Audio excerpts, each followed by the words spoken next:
Hi folks, this is Kellyanne with Church Windows. We're going to go ahead and get started with today's webinar. We're going to be looking today at accounts receivable invoicing. And accounts receivable, that is a module that's available in accounting. It's an add-on module. Doesn't come with the program because it's for billing, for invoicing. A lot of churches that have like a preschool or a daycare, they purchase that so they can easily do their invoicing through Church Windows and track that. So it's not a module that every church needs, and that is why it is an add-on module. Today's class, if you wanted to look at adding on accounts receivable, if you don't already own it, you can go to Church Windows under Investigating, and if you click on accounts receivable on that list, have more information here about accounts receivable. My goodness, it's been so long since anybody's asked. I believe it's $150.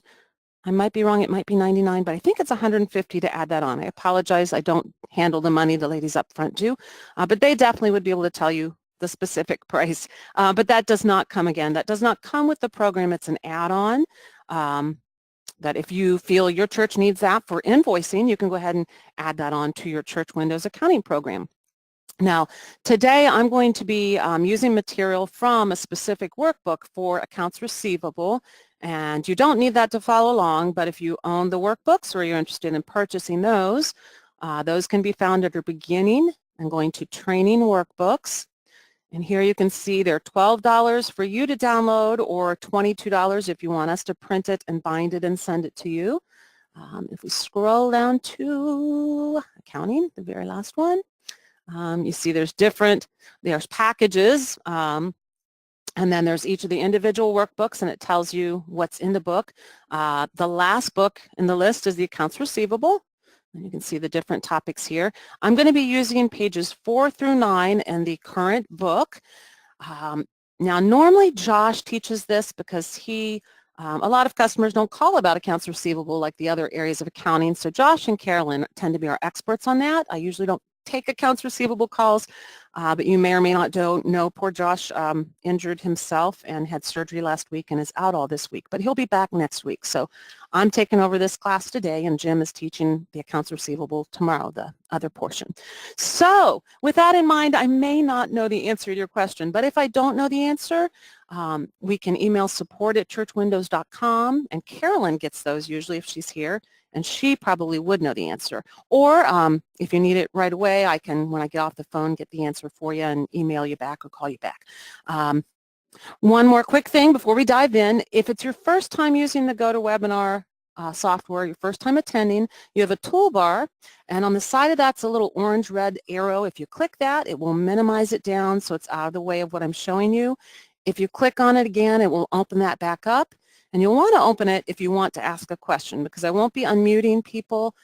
There's a question panel, and you can open that up and type your question in there, and I'll read it out loud and hopefully have an answer to provide for everyone. But again, accounts receivable, I'm great in almost all areas of the program, but Carolyn and Josh are experts here, and unfortunately, Carolyn doesn't do the classes online, and poor Josh is home recovering from his surgery. So let's see how I do here. Let's go ahead and dive in. I'm going to get rid of our website here. And I went ahead and opened up accounting. And again, we're going to look at accounts receivable. To access accounts receivable from accounting, we click on transactions in the upper left corner. And then below here, let me get my spotlight here. We have accounts receivable button with, looks like a calculator and some money. So let me get my clicking tool back, and we'll go ahead and click on accounts receivable. What we're looking at first is how we can invoice accounts receivable clients, and then we're going to look at printing invoices. The other sections of accounts receivable will be covered by Jim tomorrow in the second accounts receivable webinar. Today, though, we will look at invoicing and printing those invoices. So let's click on accounts receivable, invoice accounts receivable. Once this opens, this is where we can enter invoice information to bill people, put in our tuition for, today we're going to do it for tuition for our preschool. Someone asked, can I use pages 71 through 77 in the manual? I don't know what manual that is, and if it's accounts receivable, then it would apply. But this is accounts receivable, and the book I'm using today is from page 4 through 9 of the accounts receivable module. If that's covered in that manual, maybe you're talking about the large manual can print off the website. Sure. I don't know how closely it follows along with what I'm showing you though. So you can use it by all means. I don't know if it will totally match what I'm showing you. Definitely, if it helps, go ahead. Sure. So this is where we set up our invoice that we're going to print in the second part. So the date's always going to default to today's date. Date occurred, that is the date that's going to affect all of your reports and your balances in the programs. You want to make sure you choose the date you need. We're going to leave it at today. Due date is optional. If you want to track overdue invoices, you can put in a due date. I'm going to go ahead and put one in. We'll say it's due by October. That's a long way away. Maybe by the end of the month, by the 30th. All right, so then we need to select the client or whoever we're actually creating an invoice for. You can either click the down arrow here, and you'll see your different accounts receivable clients that you've already set up, or you can, if you select something you want to clear it out, you can click the X at the end of the line, or I can start typing the name of who I'm looking for, and that it will narrow down to what I'm typing. Or if I have not set this client up already, I can click the plus at the end of this line, and it brings up a little window, enter a new accounts receivable client name. So I'm going to go ahead and do that, and we'll put in, as the book shows, John and Amy Wilson.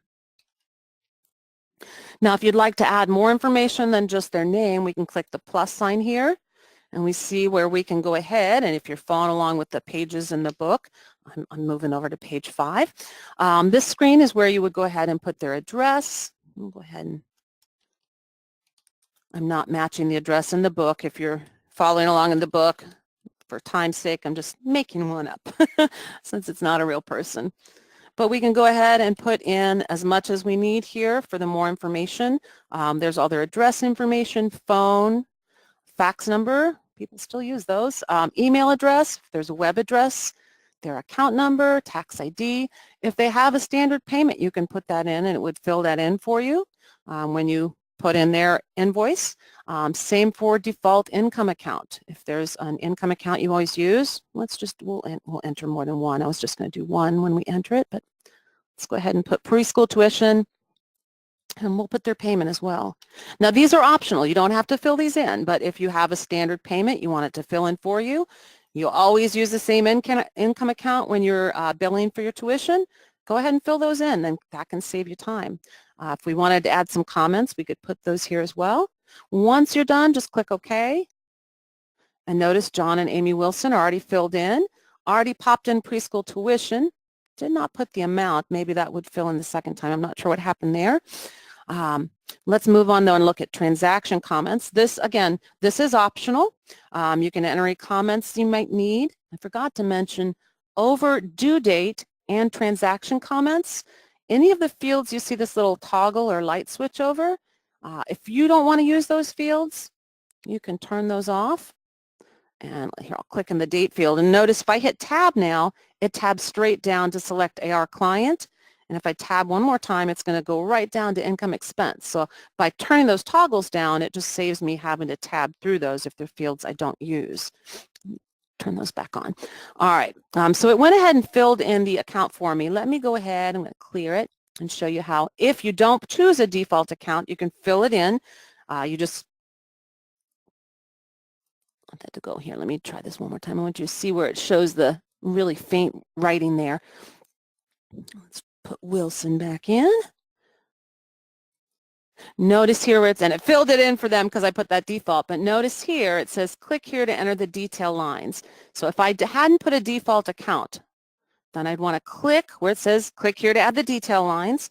And just like with select AR client, I can click the down arrow here and choose an account, or I can start typing. I'm going to choose my preschool tuition here.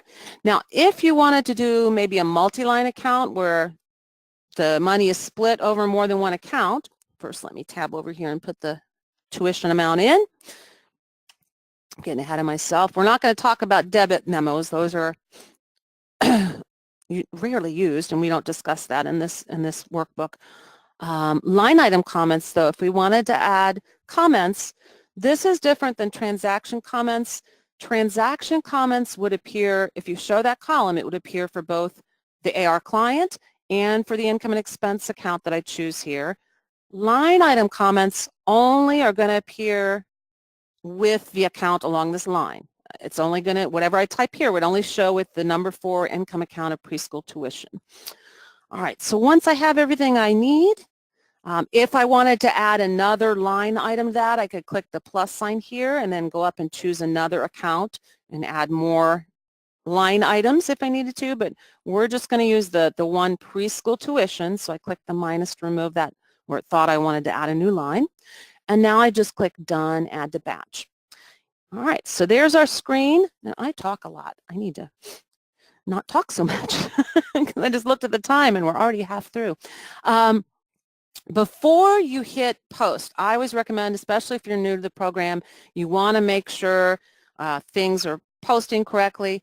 Almost all of your transaction screens have this little button, Show Running Balance. And if I click on that, that brings up a window that shows any of the accounts that are down in the batch as part of any of the transactions I've entered. And it shows you the account name, the current balance in that account, the transaction amount I'm about to post, and what will be in that account if I post it. So we see here their tuition is going to go up, showing they owe this amount, and then our preschool tuition is going up, showing we're going to be bringing this income in. Now we can leave this up, and then each time we open invoice accounts receivable, it will open up blank, or we can click that show running balance each time we want it to come up. All right, so now at this point, what we can do is either add more invoices, we can save the batch down along here and come back and add more. We could click print and print prior to posting it, but when we hit post, it's also going to ask if we want to print unless we've turned that off. Or we could remove, or if we realize we made a mistake, if you want to see the details of what you put in the batch, we can click this little plus sign and it opens up to show us just what we entered and what will be debited and credited. If we need to change something, we can click highlight whichever transaction in the batch we need to edit and then click edit, and that pops it up to the top half. We're going to go ahead and add that back to the batch, and we're going to post our transaction. And then it asks if we want to print. Now notice I could turn this off if I want to. Right here on the screen, we can turn it back on in the settings, but I've left it on to show you here. If I say yes, then I have a report where I can choose what columns I'd like. I'm just going to leave everything on there and click print so you can see it. And it's just a nice report showing exactly what we just now posted and the details of that. And I did forget to mention it. In the batch, it didn't show us an invoice number yet. It said that that would be assigned once we actually posted it. Something sitting in a batch unposted does not have a number until we actually post it. And that's when the system will assign it an actual invoice number. All right, so there is our actual posting of the transaction. Now, you probably want to print out an invoice so you can maybe send to them in the mail. So I'm going to go ahead and close all this, and let's take a look at print invoices, and that's on page 7 if you have the book. So we'll go to transactions and accounts receivable and print invoices. And it tells us here, this is usually the next step after we've entered our invoices. We would print these out for the different people. You could design a heading on your invoice if you want. We're just going to look at the invoice as is right now. So here we've gone to our print invoices. And we have 4 invoices to print. The book only shows 2, but I was practicing a little earlier and left some in there. To see more details of these, we can click the plus sign beside it to open them up. It'll give us a little more details. We put some due dates on some of them, others we didn't. Didn't put any. All right, so if we want to narrow down, first let's look at the upper left. We can choose 2 different templates already in the program, so I'm just going to go ahead and choose one. Oops, and let's just select all invoices and click print to see them. So here is the first invoice. Or we have a simple invoice. Now these are, again, this is what comes with the program.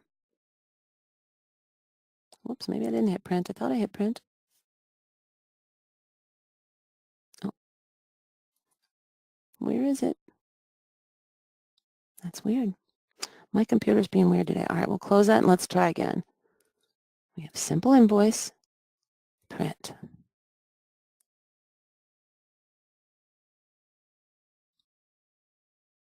All right, let me try one thing. If you ever have an issue where your previews aren't coming up, they're minimizing, sometimes Windows has updates that change how your computer and Church Windows talk. And if you go into Special Functions and Settings and click Reset All Screens to Default Size and Locations, that can fix that. That shouldn't happen in the middle of this, though, because we had reports coming up. So I think might need to take a look at this computer up here. All right, let me go back to Transactions, Accounts Receivable, Print Invoices. And let's look at the simple invoice. Maybe. We'll select all.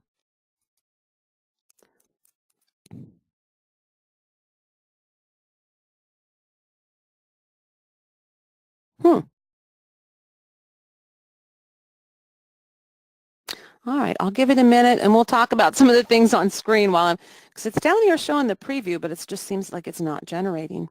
When I practiced earlier, it was coming up. While we're waiting here, we can see, we can narrow down if you have a lot of billing. Give me 1 minute and I'll show you that resettling here. If you have a lot of billing, you may want to narrow down to certain clients, things that are due by a certain date, or things you entered on a certain date. And that's what you can do here. Here we can ask for, well, I guess it's not going to let me do anything until I close the preview that won't open. Bad preview. All right, so here we can narrow down to certain clients if we like. And this field, again, we can start typing. Oops, close out there. We could start, oh, nope, it's not letting me. All right, so I thought we could type in this, but it's just letting me do the drop-down menu. The screen is being quirky with me today. All right, so we could also ask for something due by a certain date. Maybe I just want things due by the 15th. So that will show us anything with a due date that falls before that or anything without a due date as well. Notice the one thing that's not due until 10/13 dropped from the screen. So if I go here, now we can see the item that's also due for Robert Mondavi. We can also do see things that we entered on a certain date. All of these I entered today. Oh, nope, actually one I did not enter today. I thought I had entered all those today. So here we can see everything that was for a date occurred of today. And then we have another button if you'd like to just show everything, to click on that and bring everything back and show all your invoices. I had one that was from 9/2. All right. Also up at the top, whoops, let me turn page. I'm sorry, I'm over time right now. It is 1:20. Actually, that clock is a little ahead. It's only 1:18. If you do need to leave, you can click the X on your upper right of your GoToWebinar toolbar. I guess actually I am all the way to page 9 almost. I just need to show you the items in the upper right here. We have some invoice data we can choose here, the date of our invoice. You just click here and choose the date. And that's what would print on the invoice.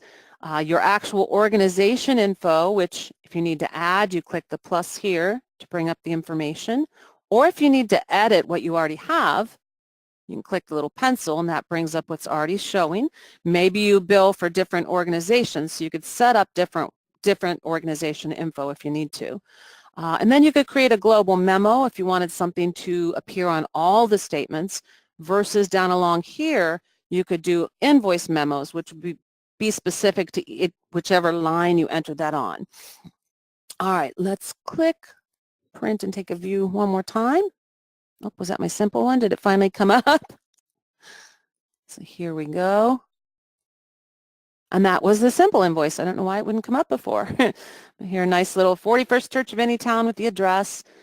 We don't have, I could have put more information here. Josh probably would have, I apologize.